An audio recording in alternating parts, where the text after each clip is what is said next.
ముఖ్యంగా మెదక్ నియోజకవర్గ ప్రజలందరికీ కూడా నమస్కారం తెలియజేసుకుంటా ఉన్నాం.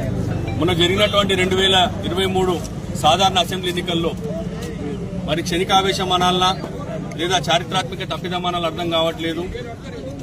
సరే కొద్ది పార్టీ ఇబ్బందుల వల్ల పార్టీని వీడిపోయి తప్పుదోవపోయినామనే ఒక భావనకు రావడం జరిగింది.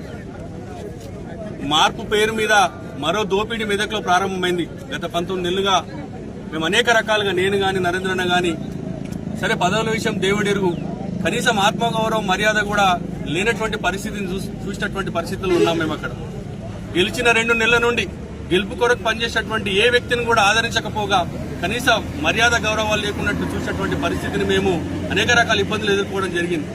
మరి ముమ్మాటికి మాకు అర్థమైన విషయం ఏంటంటే, ఈ తెలంగాణ రాష్ట్రంలో మరి అప్పుడే పుట్టిన చంటి బిడ్డ తల్లి దగ్గర ఉంటే ఎంత క్షేమంగా ఉంటుందో, ముమ్మాటికి తెలంగాణ కూడా కేసీఆర్ గారి చేతుల్లో ఉంటే అంతే క్షేమంగా ఉంటుందని ఒక భావనతోని మరోసారి మేము చేసినటువంటి పొరపాటును యావత్ మెదక్ ప్రజానికి మమ్మల్ని క్షమించాలని మనస్ఫూర్తిగా వారికి కోరుకుంటూ, మరి ఈ రోజు మమ్మల్ని అందరినీ కూడా ఆహ్వానించడానికి మరి సొంతింటికి తిరిగి వచ్చిన సందర్భంలో టీఆర్ఎస్ పార్టీ కుటుంబ సభ్యులందరూ కూడా పేరు పేరున మరి శిరస్సు వంచి వారికి నమస్కారాలు తెలియజేస్తూ, భవిష్యత్తులో మరి ఇక్కడ ఉన్నటువంటి టీఆర్ఎస్ పార్టీ క్యాడర్తో అందరం కూడా మెదక్ను పూర్వవైభవం దిశగా మా వద్ద కృషి చేస్తామని తెలియజేస్తూ, అక్కడ అనేక రకాల అవమానాలే కాకుండా కుటుంబ సభ్యులను సైతం కూడా వారు మరి చెప్పుకోలేనటువంటి భాషలో, చెప్పుకోలేనటువంటి పదాల్లో మేము అందరం కూడా ఎదుర్కోవడం జరిగింది. కాబట్టి మెదక్ ప్రజలందరూ కూడా గమనిస్తా ఉన్నారు.